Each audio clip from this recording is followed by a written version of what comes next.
नमस्कार, जय हिंद, वंदे मातरम दोस्तों। स्वागत है आपका अपने channel GK GS exam platform पर। आज हो गई 30 दिसंबर 2024 और आपका लास्ट एग्ज़ाम है आरआरबी टेक्नीशियन का। तो यहाँ पर जो 28-29 को जो साइंस के क्वेश्चन रिपीट हुए थे, मैं वो लेकर आया हूँ।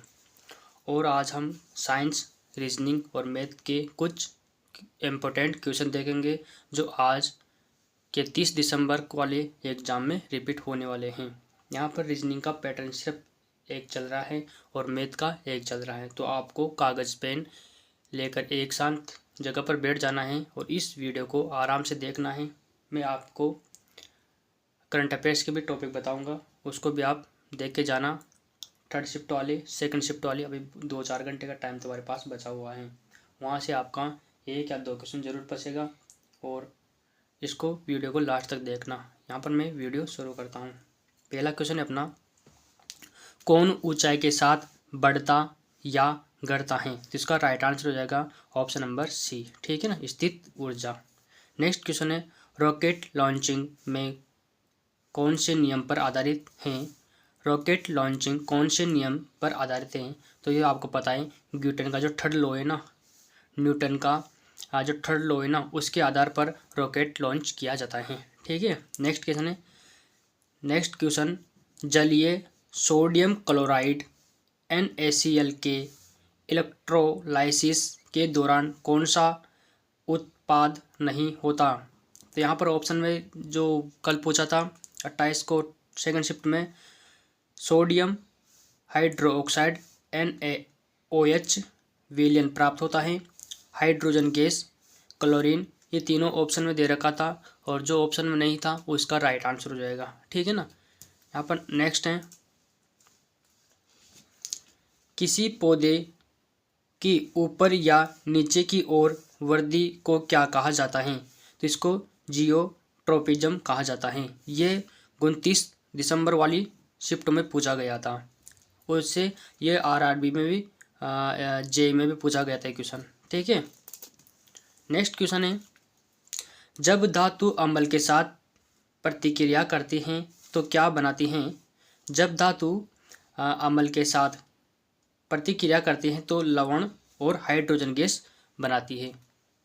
लवण और हाइड्रोजन बनाती है। यह भी इम्पोर्टेंट है, आज आ सकता है ये। ठीक है ना। अधातु के ऑक्साइड कैसे होते हैं? अधातु के ऑक्साइड ध्यान रखना, अधातु के ऑक्साइड जो होते हैं ना, ये अम्लीय होते हैं। अपोर अधातु और अपोर अम्लीय, ऐसे याद रखना। ठीक है ना, अम्लीय होते हैं। नेक्स्ट है, गैस से द्रव और ठोस बनने की प्रक्रिया के नाम क्या हैं? तो ध्यान रखना, गैस से द्रव बनने की प्रक्रिया को संघनन कहा जाता है। गैस से द्रव बन रही है तो उसको संघनन कहा जाता है और गैस से ठोस बन रही है उसको निक्षेपण कहा जाता है। संघनन को इंग्लिश में कंडेंसेशन और निक्षेपण को डिजक्शन कहा जाता है। ठीक है। भारत रत्न पाने वाले पहले खिलाड़ी और सबसे कम उम्र के व्यक्ति कौन थे? भारत रत्न पाने वाले पहले खिलाड़ी, सबसे कम उम्र खिलाड़ी कौन है? तो सचिन तेंदुलकर इसका राइट आंसर हो जाएगा। SI प्रणाली में प्रतिबल की इकाई क्या है? SI प्रणाली में प्रतिबल की इकाई न्यूटन प्रति मीटर स्क्वायर होती है। इसको भी आप याद रखना। नेक्स्ट क्वेश्चन है, 4.2 kWh किसके बराबर होगा? तो ध्यान रखना, 1 किलोवाट की कितना हो रहा है? 3.6 इंटू 10⁶ जूल होता है। तो इसको है ना 3.6 गुणे 4.2 इंटू 10⁶ जूल से गुणा हो जाएगा। तो इसका राइट आंसर ये निकल कर आएगा। ये भी इस वाले से भी लगातार क्वेश्चन देखने को मिल रहा है। ये क्या वाला क्वेश्चन है, एक कुली जमीन से 20 kg का सामान उठाता है और उसे जमीन से 2 मीटर अपने सिर पर रखता है, तो उसके द्वारा किया गया कार्य की गणना कीजिए। ये क्वेश्चन भी लगातार शिफ्ट में पूछा जा रहा है। तो इसका क्या हो जाएगा, कैसे करेंगे इसको देखना ध्यान से। एक कुली 20 केजी का सामान उठाता है और उसे जमीन से 2 मीटर की ऊंचाई पर अपने सिर पर रखता है। सामान पर उसके द्वारा किया गया कार्य की गणना कीजिए। तो यहाँ पर द्रव्यमान m का मान कितना है, यहाँ पर m का मान है 20 केजी। कितना है, 20 केजी। यहाँ पर m का मान हो जाएगा, तो मैं यहाँ लिख लेता हूँ m बराबर 20। अपने पास समय कितना है, 2 अपने पास ऊंचाई कितनी है, यहाँ पर अब ऊंचाई है 2 मीटर, ठीक है ना। और जी का मान दे रखा है इसने 10 मीटर प्रति सेकंड, ठीक है ना। तो यहाँ पर सूत्र लगता है mgh वाला, ठीक है ना। तो यहाँ पर m का मान कितना है 20 और g का मान कितना दे रखा है इसने 10 दे रखा है, और h ऊंचाई कितनी है 2 मीटर है, ठीक है। तो बराबर 2 दूनी 4, लगभग यहाँ पर 400 जूल अपना राइट आंसर हो जाएगा। जब भी कार्य W बराबर पूछा जाए, वर्क W बराबर mgh कर देना, और जो भी सूत्र में दे रखा है, जो भी सवाल ये दे रखा है उसको इसमें जमा देना और हल कर लेना। नेक्स्ट क्वेश्चन है, ये भी कल वाली शिफ्ट में आए हैं, इसको भी देख लेना। कोशिका में निम्नलिखित अभिक्रिया होती हैं। कोशिका में निम्नलिखित अभिक्रिया कहाँ होती हैं? 6 कार्बन वाले अणु ग्लूकोज का 3 कार्बन वाले अणु में विघटन क्या कहलाता है? वो कोशिका द्रव में होता है। कोशिका में निम्नलिखित अभिक्रिया कहाँ होती है? 6 कार्बन वाले अणु ग्लूकोज का 3 कार्बन वाले अणु में विघटन, तो कोशिका द्रव में, ठीक है ना। नेक्स्ट क्वेश्चन है, परागण। परागण क्या है? परागण क्या है? तो पराग कोश से स्टिग्मा तक का जो संचार होता है ना, उसको परागण कहा जाता है। ये भी रिपीट हुआ है क्वेश्चन, कल वाली शिफ्ट में आया ये। वर्तमान में भारत के लोकपाल कौन है? वर्तमान में भारत के लोकपाल अजय माणिकराव खानविलकर हो जाएगा, ठीक है। दूब घास की पर्ण किस सतह खुरदरी क्यों होती है? जो दूब घास होती है उसकी पर्ण सतह खुरदरी क्यों होती है? तो ध्यान रखना, सिलिका के निक्षेपण के कारण वो खुरदरी होती हैं।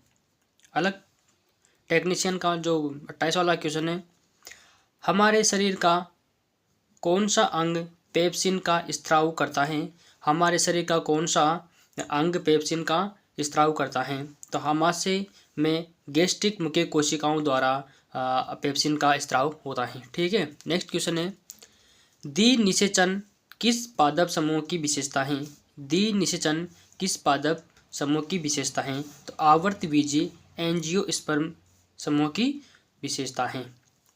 नेक्स्ट है, पादप कोशिका का कौन सा भाग मर्त होता है? तो ध्यान रखना, पादप कोशिका का जो भाग है ना, कोशिका भित्ति वाला, ये क्या होता है? ये मृत वाला भाग होता है। पादप कोशिका का बाहरी भाग किसका बना होता है? तो ऑप्शन में दे रखा था सेलुलोज, ऑप्शन में सेलुलोज दे रखा था, लेकिन कोशिका से बनी कोशिका भित्ति का बना होता है। दाढ़ी बनाने के लिए कौन सा दर्पण उपयोग? तो इसको पता है आपको, अवतल दर्पण दाढ़ी बनाने के लिए काम में लिया जाता है। नेक्स्ट क्वेश्चन है, कोशिका का मुख्य संचालक अंग कौन सा है? तो नाभिक होता है। क्या होता है? नाभिक होता है। नेक्स्ट क्वेश्चन, ठंडे जल से अभिक्रिया कौन करता है? तो पोटेशियम और सोडियम ऑप्शन में दे रखा था, और जो करता है तो इसमें पोटेशियम ऑप्शन में दे रखा था, सोडियम नहीं दे रखा था, तो मैंने आपको सोडियम भी बता दिया। पेरस सल्फेट का रंग कैसा होता है? तो पेरस सल्फेट का रंग हरा होता है, और पेरस सल्फेट का सूत्र होता है ना, वो क्या होता है? FeSO4 7H2O इसका सूत्र होता है। 28 वाले में पूछा गया था, 24 कैरेट सोने को क्या कहा जाता है? 24 कैरेट सोने को क्या कहा जाता है? तो यहाँ पर 24 कैरेट को 999 गोल्ड भी कहा जाता है, फाइन गोल्ड के नाम से भी जाना जाता है और इसको शुद्ध सोना भी कहा जाता है। जो ऑप्शन में होगा वो इसका राइट आंसर है। और जो 24 कैरेट सोना होता है ना, ये पीले रंग का मुलायम होता है। नेक्स्ट क्वेश्चन, एल्डिहाइड और कीटोन का प्रतीक इस प्रकार है। तो एल्डी का CHO होता है और कीटोन का CO या फिर CO होता है। ठीक है, दोनों का सूत्र एल्डिहाइड और कीटोन का सूत्र होता है CnH2NO होता है। नेक्स्ट क्वेश्चन पूछा गया था, राष्ट्रीय विज्ञान पुरस्कार कितनी श्रेणियों में दिए जाते हैं। राष्ट्रीय विज्ञान पुरस्कार कितनी श्रेणियों में दिए जाते हैं। तो ये 4 श्रेणियों में दिए जाते हैं। विज्ञान रत्न अधिकतम 3 व्यक्तियों को दिया जाता है। दूसरा है विज्ञान श्री, अधिकतम 5 व्यक्तियों को दिया जाता है। विज्ञान युवा तीसरे नंबर पर, तीसरी श्रेणी है विज्ञान युवा, ये अधिकतम 25 व्यक्तियों को दिया जाता है। और जो चौथी श्रेणी है इसको विज्ञान टीम श्रेणी के नाम से जाना जाता है, इसमें अधिकतम 3 व्यक्तियों को दिया जाता है। ठीक है, अब पूछ सकता है वो आज वाली शिफ्ट में राष्ट्रीय विज्ञान पुरस्कार कितने क्षेत्रों में दिया जाता है। तो ध्यान रखना ये 13 क्षेत्रों में दिया जाता है। कल वाले शिफ्ट में पूछा गया था ये 28 वाली में कि 12 और 15 ओम के प्रतिरोधों को 8 ओम समांतर क्रम में जोड़ने पर कुल प्रतिरोध कितना होगा। अब जब भी जोड़ते हैं ना, तो ये वाला तो सिस्टम क्या है, समांतर वाला है, ऐसे ऐसे ऐसे पूछ लेगा और यहाँ पर लगा देगा वो। ठीक है ना, तो इसका सूत्र होता है R प्रतिरोध टोटल, तो इसमें R1 प्लस R2 और जितने भी दे रखे हैं ना उसको ऐसे लिखते लिखते लिखते लिखते चले जाएंगे। तो यहाँ पर दे रखा है अपन को R बटा, तो यहाँ पर कितना 1/8 ओम प्लस 1/12 ओम और 1/15 ओम। इसका लघुत्तम ले लेंगे, जो भी आएगा यहाँ लिख देना और काट पीट के अपने उल्टा सुल्टा कर लेना और अपना आंसर यहाँ पर आ जाएगा।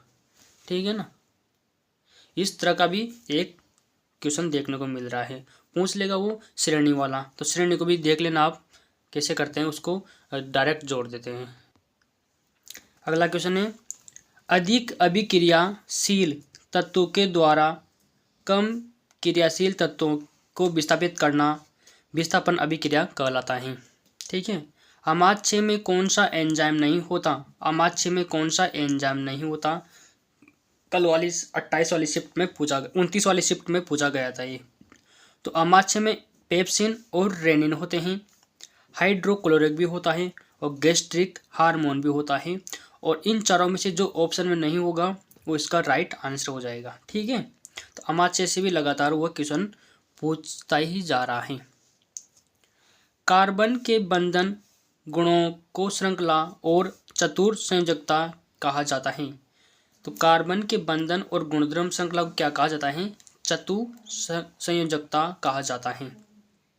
ठीक है ना, गोलाकार दर्पण जिसकी परावर्तक बाहर की ओर उभरी हुई होती है तो वह उत्तल दर्पण कहलाता है। क्या कहलाता है, उत्तल दर्पण कहलाता है। ये वाला क्वेश्चन भी रोज रिपीट हो रहा है। यदि किसी दर्पण की फोकस लंबाई +15 है तो वो किस प्रकार का दर्पण है। तो ये हो जाएगा, इसको उत्तल दर्पण कहते हैं। क्या कहते हैं इसको, उत्तल दर्पण कहा जाता है। ध्यान रखना, जो प्लस वाला 15 है। ठीक है ना, और अब पूछ रहा है वो नेक्स्ट क्वेश्चन है, आवर्धक शीशा होता है। तो आवर्धक शीशा को उत्तल लेंस के नाम से भी जाना जाता है। नेक्स्ट क्वेश्चन है, 2 या 2 से अधिक रासायनिक पदार्थों के समांगी मिश्रण को विलेन कहते हैं। अब इस वाले से रोज एक क्वेश्चन पूछ रहा है वो, ठोस प्लस द्रव को क्या कहते हैं। ठोस का विलयन मिश्र धातु कहलाता है। या पीतल हो गए ना, पीतल दो धातुओं से मिलकर बना होता है। तांबा प्लस किससे, और बताना आप कमेंट बॉक्स में। टॉस प्लस द्रव का विलयन क्या कहलाता है? थेलियम और पारा का विलयन होता है। गैस में टॉस का विलयन, वायु में कपूर का विलयन। द्रव में द्रव का विलयन, तो जल में एल्कोहल का मिलाना, ठीक है ना, ये हो जाएगा। नेक्स्ट है गैस का द्रव में, तो कोहरा अमोनियम गैस का जल में विलयन। डाल्टन का सिद्धांत किस नियम पर आधारित है? तो डाल्टन का नियम किस सिद्धांत पर आधारित है, जिसको आप कमेंट बॉक्स में कमेंट करके बताना। ऑप्शन में दे रखा है नियत अनुपात, ऑप्शन में दे रखा है रासायनिक संयोजन, ऑप्शन में दे रखा है गति का संरक्षण, और ऑप्शन में दे रखा है द्रव्यमान संरक्षण। इसको आप कमेंट में करके बताना। नेक्स्ट क्वेश्चन है सोडियम कार्बोनेट का आणविक द्रव्यमान कितना होता है? सोडियम कार्बोनेट का आणविक द्रव्यमान कितना होता है? तो सोडियम का जो है ना Na2, इसका सूत्र क्या होता है? सूत्र होता है इसका Na2CO3। इसका आणविक तो आपको पता है N का कितना होता है? Na का होता है 23, और उसके बाद O का कितना होता है 16, और C का होता है 12। तो बस हो गया अपना, इसको जमा लेना। N का दे रखा है N का डबल करना है, तो N का कितना होता है 23, 2 दे रखा है तो 2 बार, प्लस उसके बाद क्या रहा है कार्बन कितना दे रखा है 1, तो 12 प्लस, और ऑक्सीजन के 3, ऑक्सीजन का 16। इसको काट पीट लेना, इसका आंसर आ जाएगा, ठीक है। इस तरह से आणविक द्रव्यमान निकालते हैं। नेक्स्ट क्वेश्चन है निम्न में से कौन ऊर्ध्वपातक पदार्थ नहीं है? ऊर्ध्वपातक पदार्थ नहीं है, तो सोडियम सल्फेट इसका राइट आंसर हो जाएगा। जबकि कपूर, अमोनियम क्लोराइड और नेपथलीन ये ऊर्ध्वपातक हो जाएगा। जल्दी कर लेते हैं, वीडियो नहीं तो लंबा हो जाएगा, और इसको आप 2 बार स्पीड करके देख लेना। आइसोटोप या समस्थानिक क्या कहलाता है? आइसोटोप या समस्थानिक क्या है?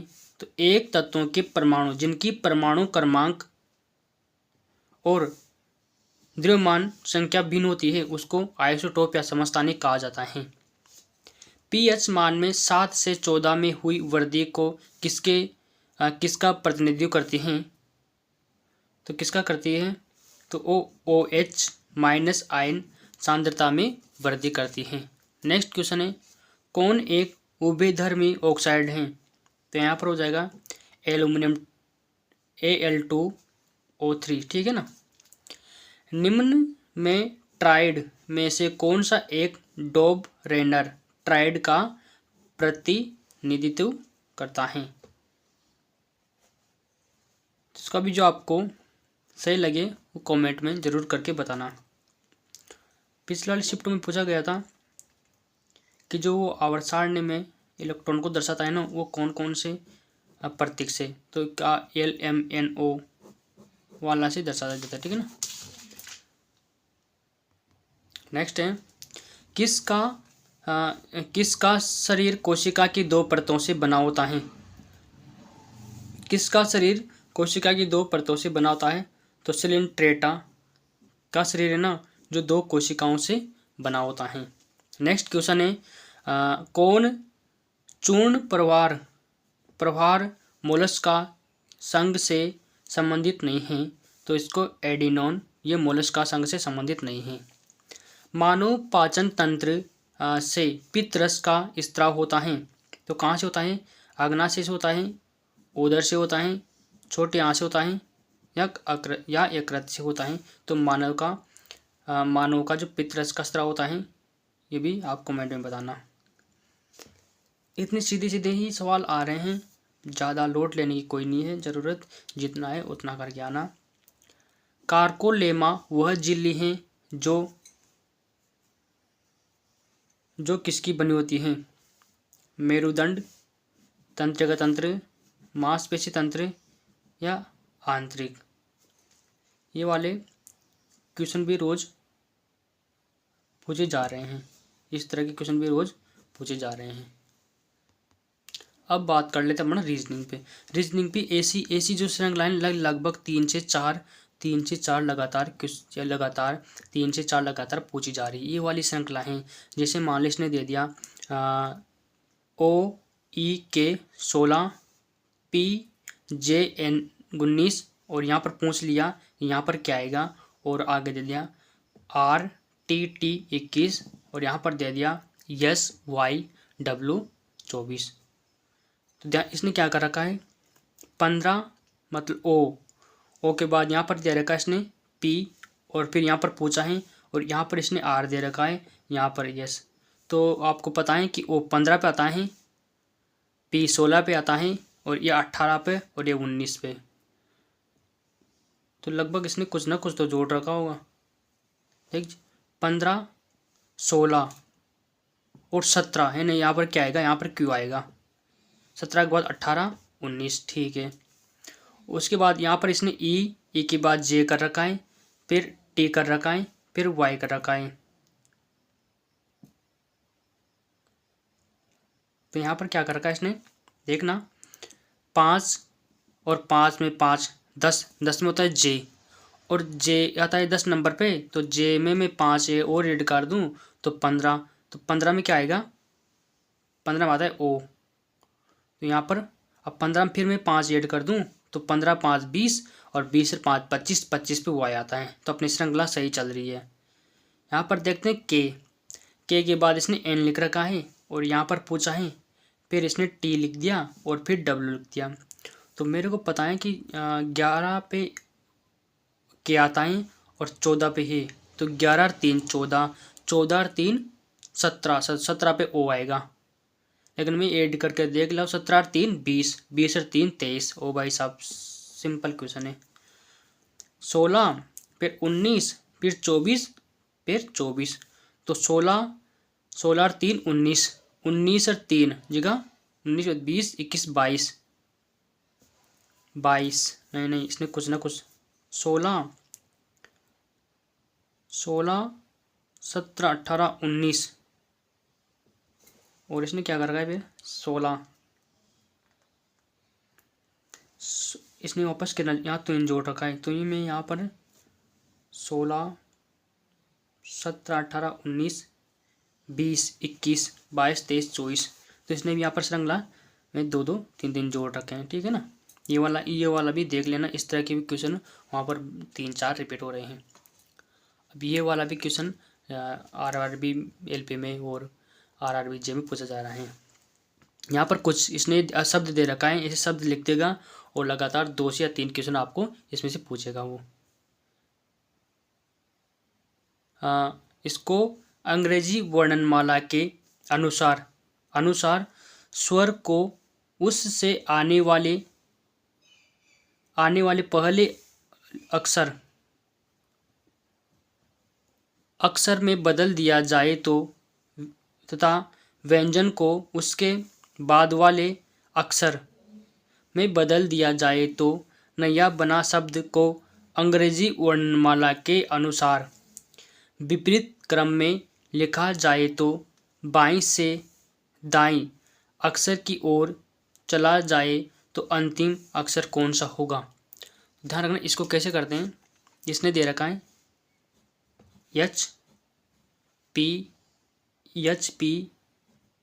ET Q और I। अभी कह रहा है कि अंग्रेजी वर्णमाला के अनुसार स्वर को उससे आने वाले पहले अक्षर में बदल दिया जाए। तो स्वर होता है E I O U, है ना, ये स्वर होता है। तो ध्यान रखना, यहाँ पर मैं स्वर देखता हूँ ई है, तो ई से आने वाले पहले, तो ई के पहले क्या आता है डी, तो मैं इसको डी में बदल देता हूँ। ठीक है, आई भी एक प्रकार का स्वर है, तो इससे पहले क्या आता है एच में बदल देता हूँ। ठीक है, अब वो कह रहा है तथा व्यंजन को उसके बाद वाले अक्षर में बदल दिया जाए। एच, एच के बाद क्या आता है आई, और पी के बाद क्या आता है 16 पे आता है पी, तो क्यू आ जाएगा। टी के बाद क्या आता है 20 पे आता है टी, और 21 पे क्या आता है यू, यू फॉर युवा, और क्यू आ रहा है, क्यू के बाद 17 आर। अब जो ये नया पैटर्न बना नैया वाला, तो नैया शब्द को अंग्रेजी वर्णमाला के अनुसार विपरीत क्रम में लिख दिया जाए। तो आप पता है कि अंग्रेजी वर्णमाला का जो शुद्ध पैटर्न तो ए से जेड की ओर होता है और उल्टा जेड से ए की ओर होता है। तो यहाँ पर मैं सबसे बड़ा वाला ले लूँगा। ठीक है, तो मेरे पास सबसे बड़ा वाला यू आएगा। ठीक है, यू आ गया, तो यू मैंने कट गया। अब यू के बाद छोटा क्या आ रहा है आर आ रहा है, तो यहाँ पर मैंने आर ले लिया। आर के बाद क्या आएगा 17 आएगा, मैंने यहाँ पर क्यों ले लिया। क्यों के बाद क्या आ रहा है आई आ रहा है, आई मैंने ले लिया। आई के बाद क्या आ रहा है एच आ रहा है। ठीक है, और एच के बाद डी आ रहा है। तो कह रहा है क्वेश्चन तो लिखा जाए तो बाएं से दाएं अक्षर की ओर चला जाए, मतलब इधर से इधर। बाएं इधर होता है और दाएं इधर होता है, तो इधर से चला जाए तो अंतिम अक्षर कौन सा होगा।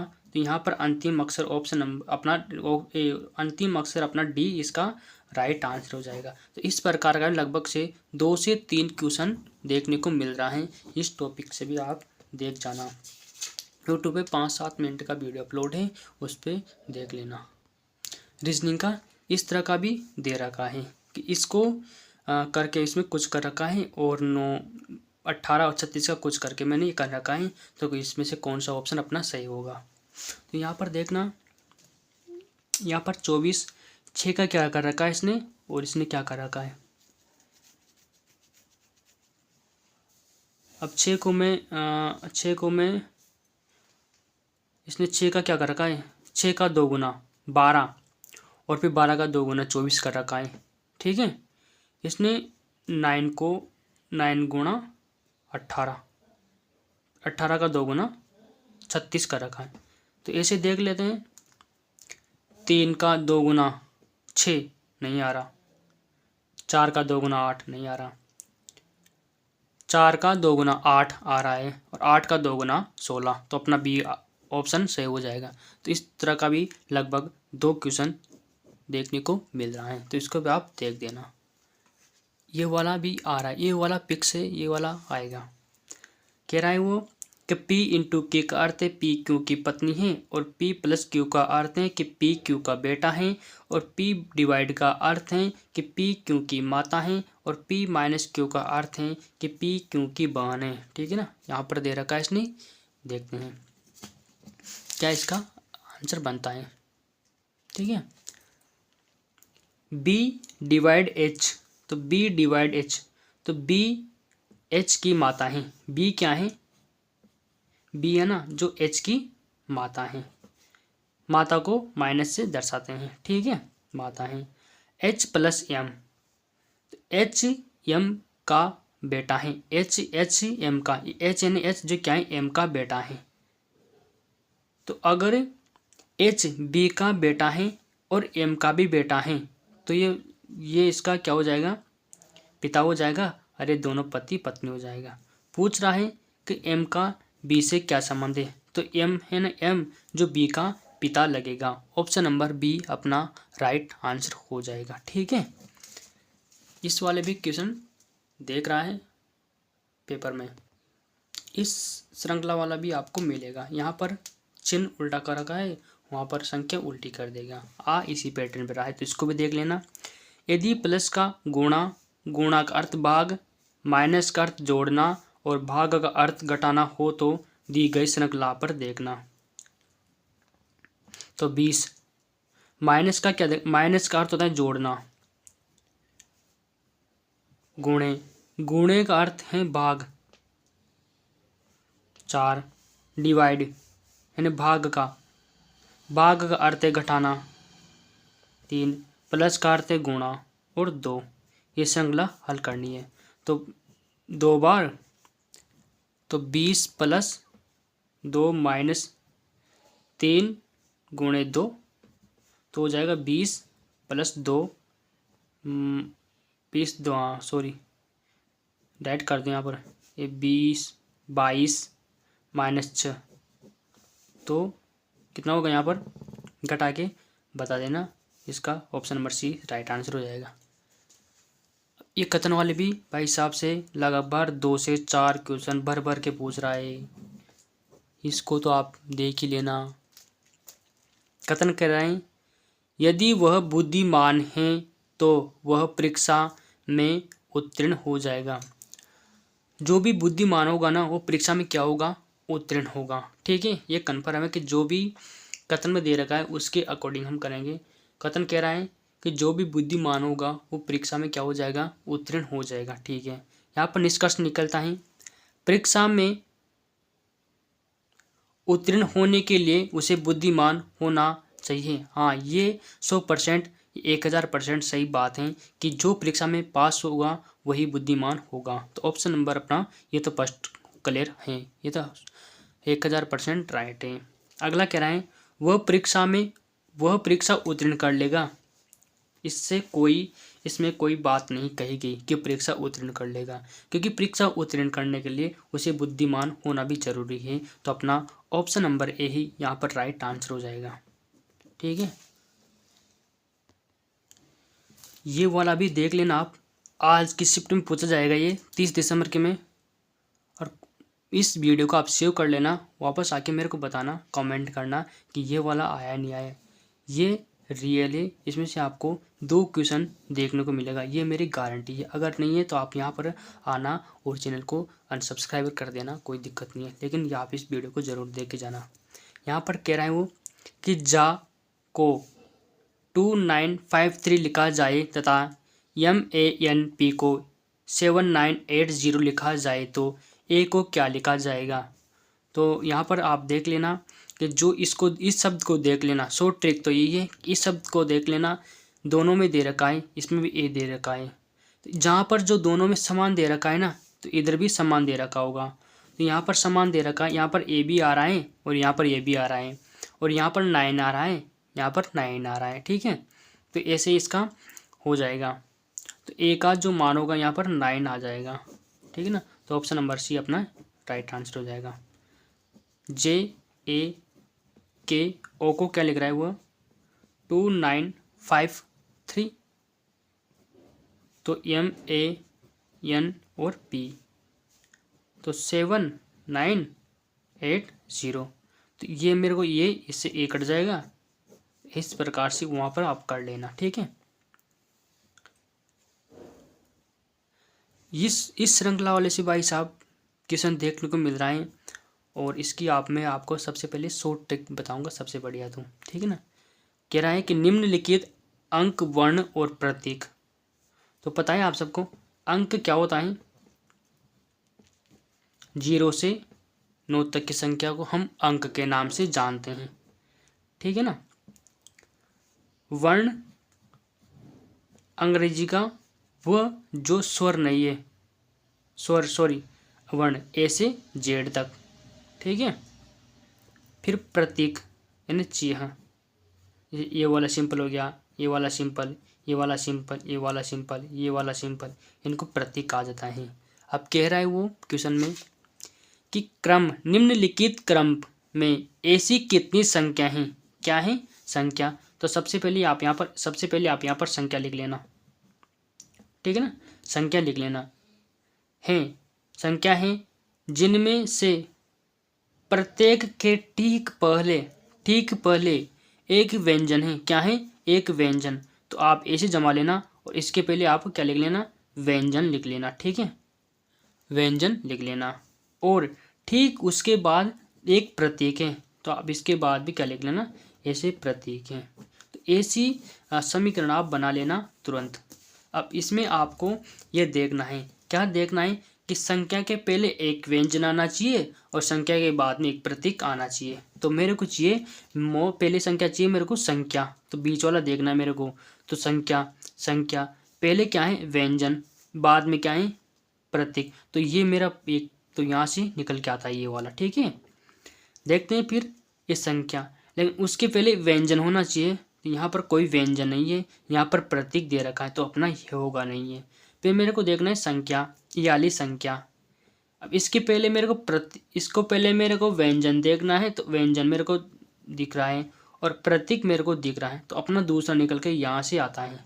उसके बाद फिर आगे चलते हैं, तो यहाँ पर कोई संख्या नहीं है, तो यहाँ पर लगभग अपने 2 बनते हैं, ठीक है। कितने बनते हैं? 2 जोड़े अपने यहाँ पर बनते हैं। तो ध्यान रख, इसका राइट आंसर हो जाएगा। ऐसे लिख लेना आपको। उसके बाद इस समीकरण को हल करने बहुत आसान तरीके से आप कर पाओगे। उत्तर की ओर 7 व्यक्ति बैठे हुए हैं, ABCD ऐसे देख देगा। या फिर आपको ये तो रीजनिंग पूछ रहा है, रीजनिंग पे अलावा क्या पूछ रहा है और ये वाला पूछ रहा है, सॉरी रीजनिंग में उत्तर की ओर बैठे पंक्ति में दे देगा। टेबल की ओर 7 व्यक्ति उत्तर की ओर मुँह करके बैठा है, ये भी आपको 2 क्वेश्चन देखने को मिलेगा, ठीक है ना। इधर देख लेता है मैथ में 1,62,000 वर्तमान जनसंख्या है, तो 10% प्रति वर्ष कमी होती है, तो 2 साल बाद पहले की जनसंख्या कितनी है। तो पता है आपको 100 से कितनी हो रही, 90 हो रही है। यहाँ पर 100 से कितनी हो रही, 90 होती है और 1,62,000 है, इसको काट पीट लेना, आंसर आ जाएगा, ठीक है ना। इसका 40% और 60 का एक समतुल्य बनाना है, तो 100 से कितना हो रहा है, 40 हो रहा है, कम हो रहा है, और 100 से 60 इसको कर लेना। ये वाला भी क्वेश्चन आपको देखने को मिल रहा है। एक ये वाला साधारण ब्याज का है, 10,000 दे रखा था, 2 वर्ष दे रखा था और इसका ब्याज पूछा था, तो इसे भी कर लेना। अनुपात समानुपात वाला भी पूछ रहा है, पूछ लेगा। और समानुपात में कि 1:3, 2:5, 3:1 और 1:4 में से सबसे छोटा कौन सा होगा, ये भी देख लेगा। वह उसमें पूछ लेगा, आयु वाले में से आ रहा है एक क्वेश्चन, क्या पूछेगा वो, कि राम सीता की जो है ना अनुपात 3:4 है, 5 साल बाद उनकी ये कितनी है, 12 है। फिर वह 3 साल बाद के पूछ लेगा, है ना। ये वाले क्वेश्चन आपको करके जाना है। और मैं आपको बता दूं इस पीडी में से करंट अफेयर्स में से आपको क्या क्या चीज़ देखनी है, मैं बता दूं आपको। ये इस पीडी की बुक है, इसमें आपको कुछ नहीं देखना, सबसे बढ़िया देख लेना। मैं आपको बता दूं लोकसभा चुनाव देख लेना एक, तो ये वाला, इसमें से आपको आज 100% मिलेगा। इस वीडियो को आप सेव कर लेना और वापस आके ज़रूर देखना, ठीक है ना। उसके बाद में बता दूं आपको प्रमुख राष्ट्रीय सम्मेलन देख लेना, आर्थिक समीक्षा, केंद्रीय बजट और केंद्र सरकार की योजना है, ठीक है ना। इसमें से ये वाला 28 नंबर वाला राष्ट्रीय खेल पुरस्कार 2023, इसको कर लेना। और पुरस्कार सम्मान पदक भी देख लेना, खेल भी देख लेना आप। और जो पीछे वाला क्वेश्चन दे रखा है नहीं ऑनलाइन, टाइम तो है नहीं है पर देख लेना इसको, ठीक है ना। ये वाले यहाँ से आपको 1-2 क्वेश्चन मिलेंगे। एक पुस्तक भी आप देख के चले जाना, तो अपना कल्याण हो जाएगा, ठीक है ना। तो ये वीडियो बना है, और जो भी ये पिछले वही एग्ज़ाम में आए हुए क्वेश्चन है। और आप वीडियो को लाइक शेयर सब्सक्राइब जरूर करना और बताना कि वीडियो कैसे लगा।